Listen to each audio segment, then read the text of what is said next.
Hello students, NBF school के YouTube channel में आपका स्वागत है। आज हम आपके लिए कल से आगे का वीडियो लेके आए जिसमें इकाई नंबर 2 में लेसन नंबर 3 आपके सामने स्टार्ट कर रहे हैं। इसमें सबसे पहला कि संघीय न्यायपालिका। संघीय न्यायपालिका क्या होती है? तो देखिए, हमारे देश में यानी न्याय प्राप्ति के लिए न्यायपालिका की स्थापना की गई है, जिसमें सबसे 3 स्तरों पर इसकी व्यवस्था की जाती है कि सर्वोच्च न्यायालय, उच्च न्यायालय, अधीनस्थ न्यायालय, सत्र न्यायालय, नीचे से नीचे इसकी अनेक कड़ियां होती है। तो सबसे पहले लेसन नंबर में आपको कि भारत में एक स्वतंत्र न्यायपालिका की आवश्यकता, कि हमारे देश को एक स्वतंत्र न्यायपालिका की आवश्यकता क्यों पड़ी। तो इसके लिए सबसे पहली चीज है कि भाई न्यायपालिका की आवश्यकता में क्यों पड़ती है। किसी भी यानी न्याय प्राप्ति के लिए भी न्यायपालिका की आवश्यकता पड़ती है। तो यहाँ पर देखिए, सबसे पहला है कि भारत में एक स्वतंत्र न्यायपालिका की स्थापना क्यों की गई। इसके लिए कि भारत का संविधान लिखित एवं कठोर, कि हमारे देश का संविधान है वो लिखित एवं कठोर संविधान है। लिखित का मतलब किसको लिखने में कि मनुष्य द्वारा यानी निर्मित है, लिखा गया, और लिखने में 2 वर्ष 11 माह 18 वर्ष का समय लगा इसमें। तो लिखित एवं कठोर का मतलब होता है कि संविधान कठोर भी है, कि अगर मानो संविधान में संशोधन करना है तो हमारे संविधान में संशोधन की जो शक्ति है वो किसे दी गई है? संसद को। और संसद के दोनों सदन यानी लोकसभा और राज्य की सभा के द्वारा ही संविधान में संशोधन किया जा सकता है, और वो भी अपने उपस्थिति और मतदान में भाग ले रहे 2/3 सदस्यों के द्वारा ही संविधान में संशोधन हो सकता है। तो भारत में यानी न्यायपालिका की स्थापना के लिए सबसे पहला बिंदु आवश्यकता क्यों हुई न्यायपालिका की, कि भारत का संविधान लिखित है कठोर है, कि हमारे देश का संविधान लिखित भी और कठोर है, इसलिए हमें न्यायपालिका की आवश्यकता महसूस की गई। दूसरा बिंदु है कि संविधान के भाग 3 में नागरिकों के मूल अधिकार, कि हमारे देश के संविधान के भाग 3 में यानी भाग 3 में अनुच्छेद 12 से 35 तक मूल अधिकारों का वर्णन किया गया है, कि हमारे देश में प्रारंभ में यानी नागरिकों को 7 मूल अधिकार दिए गए थे, लेकिन वर्तमान समय में 6 मूल अधिकार है। 7वां जो मूल अधिकार था संपत्ति का मूल अधिकार, उसे मूल अधिकारों की श्रेणी से हटा दिया गया है, और वर्तमान में वो एक मात्र कानूनी अधिकार है, और 6 मूल अधिकार है। तो उन 6 मूल अधिकारों की रक्षा के लिए हमें न्यायपालिका की स्थापना की गई, कि भाई आपके मूल अधिकारों का अगर मान लो अनन हो रहा है तो हम कहाँ पर अपील कर सकते हैं? न्यायालय में, न्यायपालिका में अपील कर सकते हैं। तो इसमें 6 मूल अधिकारों में छठा जो मूल अधिकार है संवैधानिक उपचारों का मूल अधिकार। संवैधानिक उपचारों के मूल अधिकार के अंतर्गत हमारे जो प्रारंभ के 5 मूल अधिकार है, उन 5 मूल अधिकारों की हम अपील दायर कर सकते हैं सर्वोच्च न्यायालय में अनुच्छेद 32 के तहत। तो संवैधानिक उपचारों के मूल अधिकार का मतलब है कि आपके जो प्रारंभ के 5 मूल अधिकार अगर मानो उनका उल्लंघन हो रहा है तो आप सर्वोच्च न्यायालय में उस मूल अधिकार के अंतर्गत अपील दायर कर सकते हैं। इसलिए हमें न्यायपालिका की आवश्यकता पड़ी। तीसरा बिंदु इसमें संविधान के विधि के शासन की घोषणा, कि हमारे देश में जो विधि का शासन है उसकी घोषणा की गई, कि भाई संविधान में जो नियम और मानने पड़ेंगे, लागू करने पड़ेंगे, उनको बनाए रखने के लिए भी हमें न्यायपालिका की आवश्यकता पड़ी। चौथा बिंदु है संविधान में संघात्मक शासन की व्यवस्था, कि हमारे देश में संघात्मक शासन की व्यवस्था की गई है। जैसे मान लो शासन प्रणाली 4 प्रकार की होती है: एकात्मक शासन प्रणाली, संघात्मक शासन प्रणाली, संसदीय शासन प्रणाली और अध्यक्षात्मक शासन प्रणाली। लेकिन हमारे भारत में संघात्मक या संसदीय शासन प्रणाली है, लेकिन संसदीय शासन प्रणाली होने के बावजूद भी संघात्मक शासन यानी शक्तियों का बंटवारा किया आपस में, और जो शक्तियों का बंटवारा हमने कनाडा से ग्रहण किया है, तो शक्तियों का बंटवारा उसमें आपस में किया गया। संघ सूची, राज्य सूची, समवर्ती सूची और अवशिष्ट शक्तियों में अलग अलग विषयों को बांटा गया है। तो इसमें देखिए आप, तो संविधान में संघात्मक शासन की व्यवस्था होने के कारण भी हमें न्यायपालिका की आवश्यकता महसूस की गई। तो सबसे पहला टॉपिक पार्ट का लेसन नंबर 3 है संघीय न्यायपालिका। तो संघीय न्यायपालिका में पहला बिंदु आता है आपके पाठ में कि भारत में एक स्वतंत्र न्यायपालिका की आवश्यकता क्यों महसूस की गई। तो स्वतंत्र न्यायपालिका की आवश्यकता महसूस करने का सबसे पहला बिंदु, 4 बिंदु है कि भारत का संविधान लिखित है, कठोर संविधान है। संविधान के भाग 3 में नागरिक के मूल अधिकारों का वर्णन किया गया, उनकी सुरक्षा के लिए हमें न्यायपालिका की आवश्यकता पड़ी। तीसरा बिंदु है संविधान में विधि के शासन की घोषणा होने के कारण भी हमें इसकी आवश्यकता पड़ी। चौथा है संविधान में संघात्मक शासन की व्यवस्था होने के कारण हमें न्यायपालिका की आवश्यकता महसूस की गई। तो ये तो आपके कि भारत में एक स्वतंत्र न्यायपालिका की आवश्यकता क्यों है। दूसरा टॉपिक इसमें कि भारत में न्यायपालिका की स्वतंत्रता, कि हमारी न्यायपालिका वो स्वतंत्र कब रह सकती है, क्योंकि न्यायपालिका भी कई बार भ्रष्ट हो जाती है। लेकिन हमारे देश में जो न्यायपालिका है वो स्वतंत्र रहकर के कार्य करती है, क्योंकि शासन हमारे देश में संसदीय शासन व्यवस्था है। और संसदीय शासन व्यवस्था किसे कहते हैं कि जहां पर व्यवस्थापिका कार्यपालिका के प्रति उत्तरदायी नहीं होती है। और सरकार के 3 अंग होते हैं, व्यवस्थापिका, कार्यपालिका और न्यायपालिका, जो यानी व्यवस्थापिका और कार्यपालिका के दबाव में बिल्कुल नहीं रहती है और न्यायपालिका स्वतंत्र कार्य करती है। तो इसको देखते हुए हमने कि भारत में एक स्वतंत्र न्यायपालिका, भारत की जो न्यायपालिका है वो स्वतंत्रता क्यों चाहिए इसको। तो सबसे पहले स्वतंत्र कब रह सकती है, कार्यकाल की निश्चितता, कि जब न्यायाधीशों का मान लो कार्यकाल निश्चित होगा और वो निश्चित यानी निडर होकर के कार्य करेंगे, तभी न्यायपालिका स्वतंत्र हो सकती है। तो इसमें देखो, अगर मान लो कार्यकाल की अनिश्चितता न्यायाधीशों के सामने है तो वो कभी भी भ्रष्ट हो सकते हैं। तो इसको देखते हुए हमारे देश में यानी न्यायाधीशों का जो कार्यकाल है वो निश्चित किया गया। तो देखो, उच्चतम न्यायालय में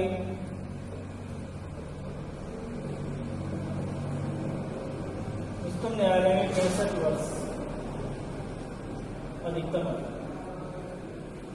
कि उच्चतम न्यायालय का जो न्यायाधीश होता है वो 65 वर्ष की आयु तक अपने पद पर रह सकता है। और उच्च न्यायालय का जो न्यायाधीश होता है वो 62 वर्ष। 65 वर्ष अधिकतम आयु का प्रावधान है कि वह 65 वर्ष तक अपने पद पर रह सकता है। 65 वर्ष तक यानी अपने कार्य कर सकता है। ऐसा नहीं कि उसका कार्यकाल मानो कोई निश्चित है, 2 साल का है, 3 साल का है, 5 साल का, ऐसा कोई प्रावधान नहीं है। तो न्यायपालिका की क्षमता के सबसे पहले बिंदु है कार्यकाल की निश्चितता, कि भाई न्यायपालिका में जो न्यायाधीश होते हैं उनका कार्यकाल क्या होना चाहिए, निश्चित होना चाहिए, तभी हमारी न्यायपालिका स्वतंत्र रह सकती है। दूसरा बिंदु इसमें कार्यकाल के दौरान वेतन भत्ते और अन्य सुविधा में कटौती का निश्चित, कि हमारे देश के जो न्यायाधीश होते हैं उनके कार्यकाल के दौरान उनके किसी भी प्रकार की कटौती का निश्चित, यानी उनके वेतन भत्तों में किसी प्रकार की कटौती नहीं होनी चाहिए। अगर मान लो एक न्यायाधीश के वेतन भत्तों में कटौती होगी तो भ्रष्ट होने की कोशिश करेंगे, आप जानते हो अच्छी तरह से। तो इनको भरपूर वेतन यानी सारी सुविधाएं इनकी निःशुल्क होती हैं और उनके वेतन भत्तों में किसी प्रकार की कटौती नहीं की जाती है। ये इसलिए नहीं की जाती है कि भाई हमारे देश की न्यायपालिका बिल्कुल स्वतंत्र रहकर के कार्य कर सके। अगर मान लो इनके वेतन भत्तों में कटौती की जाएगी तो न्यायाधीश हो सकते हैं, भ्रष्ट भी हो सकते हैं। तीसरा बिंदु इसमें कि न्यायाधीशों की नियुक्ति में भारत के मुख्य न्यायाधीश 4 वरिष्ठ न्यायाधीशों के परामर्श की भूमिका। ऐसा भी नहीं कि मान लो किसी को भी न्यायाधीश बना दिया, ऐसा नहीं हो सकता। इसके लिए हमारे देश में न्यायाधीशों की जो नियुक्ति का तरीका है वो कॉलेजियम सिस्टम का अपनाया गया है, कि कॉलेजियम सिस्टम के अनुसार हमारे देश में यानी चाहे वो सर्वोच्च न्यायालय हो, चाहे किसी भी राज्य का उच्च न्यायालय हो, चाहे कोई अधीनस्थ न्यायालय हो, इनमें नियुक्ति यानी किसके माध्यम से की जाती है। उनमें नियुक्ति करने का तरीका है कि हमारे भारत का जो राष्ट्रपति होता है वो न्यायाधीशों की नियुक्ति करता है। लेकिन राष्ट्रपति के साथ साथ ही उसमें 4 वरिष्ठतम न्यायाधीश, कि हमारे सर्वोच्च न्यायालय के जो 4 वरिष्ठतम मुख्य न्यायाधीश और 4 वरिष्ठतम न्यायाधीशों की निर्णायक भूमिका होती है कॉलेजियम सिस्टम के तहत। की राष्ट्रपति जो होता है एक होता है मुख्य न्यायाधीश, और मुख्य न्यायाधीश के अलावा भी 4 वरिष्ठतम न्यायाधीशों को मिलाकर के एक पैनल बनाया जाता है। और वह पैनल ही हमारे देश में सर्वोच्च न्यायालय में न्यायाधीश, किसी भी राज्य के उच्च न्यायालय के मुख्य न्यायाधीश और अन्य न्यायाधीशों की नियुक्ति करते हैं। तो ऐसा सिस्टम इसलिए किया गया है कि इससे न्यायपालिका स्वतंत्र रह करके कार्य कर सके। एक बिंदु इसमें उच्चतम न्यायालय की बाध्यकारिता, अब उच्चतम न्यायालय की बाध्यकारिता का मतलब है कि हमारे देश के संविधान के अनुच्छेद 141 के अनुसार उच्चतम न्यायालय की बात जो निर्णय होते हैं वो नीचे के जो अधीनस्थ न्यायालय होते हैं किसी भी राज्य का, जैसे मान लो उच्च न्यायालय, अधीनस्थ न्यायालय, उनको मानने होते हैं, उनको मानने ही पड़ेंगे, तभी हमारे देश में न्यायपालिका स्वतंत्र रह सकती है। क्योंकि नीचे के जो न्यायालय उन पर अगर मानो सर्वोच्च न्यायालय कभी भी उनसे कोई भी मुकदमा चल रहा है, मानो उसको ऊपर के न्यायालय मंगवा सकता है, और ऐसे निर्णय यानी किसी भी राज्य के उच्च न्यायालय या उसके अधीनस्थ न्यायालय को मानने ही पड़ेंगे। फिर जिला एवं अधीनस्थ न्यायालयों पर उच्च न्यायालय का नियंत्रण, कि जिला एवं अधीनस्थ न्यायालयों पर उच्च न्यायालय का नियंत्रण का मतलब है कि हमारे जितने भी जिला या अधीनस्थ न्यायालय उन पर किसी भी राज्य के उच्च न्यायालय का नियंत्रण होना आवश्यक है, तभी न्यायपालिका स्वतंत्र रह सकती है, वरना न्यायपालिका स्वतंत्र रहकर के कार्य नहीं कर सकती। छठा बिंदु इसमें कि अवकाश प्राप्ति के पश्चात न्यायाधीशों की वकालत करने पर प्रतिबंध है, कि अगर हमारे देश में मान लो कोई भी न्यायाधीश है, उनकी सेवानिवृत्ति की आयु कितनी है, सर्वोच्च न्यायालय में 65 वर्ष है, उच्च न्यायालय में कितनी है, 62 वर्ष है, तो कोई भी न्यायाधीश अगर मान लो एक बार न्यायाधीश के पद पर रह चुका हो, उस पर यानी वकालत करने पर प्रतिबंध होना चाहिए कि भाई वो बाद में आकर के वहां से रिटायरमेंट लेने के बाद में वकालत नहीं कर सकता। अगर मान लो वकालत करेंगे तो वो एक सीनियर न्यायाधीश थे और उनसे नीचे के जो न्यायाधीश थे वो मान लो मुख्य न्यायाधीश का आदरणीय बन रहे हैं, तो उनसे प्रभावित हो सकते हैं। तो ऐसे सिस्टम को देखते हुए संविधान में ये व्यवस्था की गई कि न्यायपालिका तभी स्वतंत्र रह सकती है जब कोई भी अवकाश प्राप्त न्यायाधीश यानी वकालत नहीं करेगा, कि वह वकालत यानी पैर भी नहीं कर सकता किसी भी उच्च न्यायालय में या उच्चतम न्यायालय में वकालत पर प्रतिबंध होगा, तभी न्यायपालिका यानी स्वतंत्र रह सकती है। तो ये है कि भारत में न्यायपालिका की स्वतंत्रता को कैसे बनाए रखा जा सकता है। तो न्यायपालिका की स्वतंत्रता के लिए पहला बिंदु कार्यकाल की निश्चितता, कि उनका कार्यकाल क्या होना चाहिए, निश्चित होना चाहिए। दूसरा है कार्यकाल के दौरान वेतन और अन्य सुविधा में कटौती का निषेध, कि उनके कार्यकाल उनके वेतन भत्तों में इनमें किसी प्रकार की कटौती नहीं होनी चाहिए। तीसरा बिंदु है कि न्यायाधीशों की नियुक्ति में भारत के मुख्य न्यायाधीश एवं 4 वरिष्ठतम न्यायाधीशों की निर्णायक भूमिका, उनकी महत्वपूर्ण भूमिका होती है, तभी न्यायपालिका स्वतंत्र रह सकती है। एक है उच्चतम न्यायालय की बाध्यकारिता, कि हमारे देश का जो उच्चतम न्यायालय होता है उसके निर्णय, कि उसके राज्यों के उच्च न्यायालय हैं या अधीनस्थ न्यायालय उनको मानने पड़ेंगे, वो बाध्य होने चाहिए, तभी न्यायपालिका स्वतंत्र रह सकती है। 5वां बिंदु है जिला एवं अधीनस्थ न्यायालयों पर उच्च न्यायालय का नियंत्रण, कि हमारे जितने भी जिला न्यायाधीश हैं, सत्र न्यायालय होते हैं, उन पर उच्च न्यायालय का नियंत्रण होना आवश्यक है।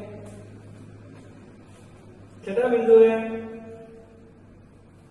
अवकाश प्राप्ति के पश्चात न्यायाधीशों की वकालत करने पर प्रतिबंध है, कि हमारे देश में कोई भी अगर मान लो मुख्य न्यायाधीश या किसी राज्य में जैसे मान लो न्यायाधीश रह चुका व्यक्ति अवकाश प्राप्त यानी 65 वर्ष की आयु और उच्च न्यायालय में 62 वर्ष की आयु प्राप्त व्यक्ति अगर वो सेवानिवृत्त होने के बाद दोबारा अगर वकालत शुरू करता है तो ऐसा नहीं होना चाहिए।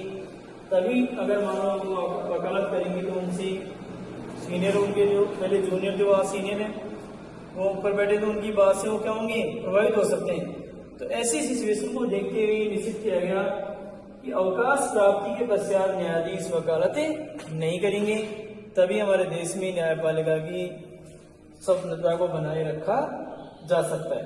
तो ये दो आपके लेसन के 2 टॉपिक हैं। पहला है कि भारत में एक स्वतंत्र न्यायपालिका की आवश्यकता क्यों महसूस की गई, इसके 4 बिंदु हैं कि भारत का संविधान लिखित एक कठोर है, संविधान के भाग 3 में नागरिक के मूल अधिकार, संविधान में विधि के शासन की घोषणा, संविधान में संघात्मक शासन की व्यवस्था।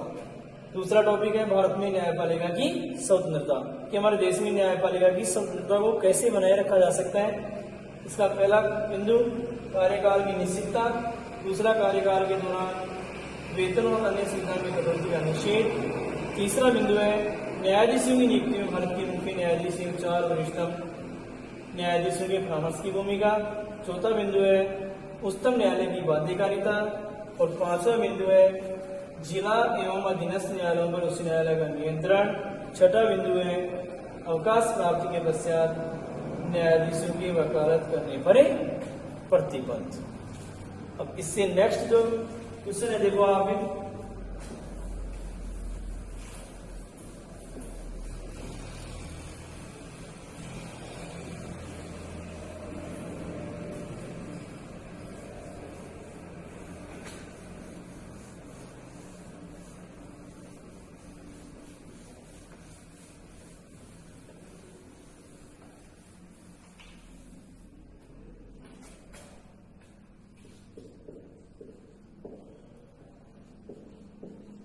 उच्चतम न्यायालय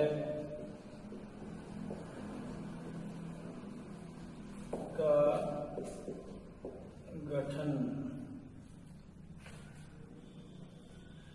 गठन एवं संरचना। कि उच्चतम न्यायालय का गठन किस प्रकार से किया गया है, ये आपको हम कल के नेक्स्ट वीडियो में बताएंगे।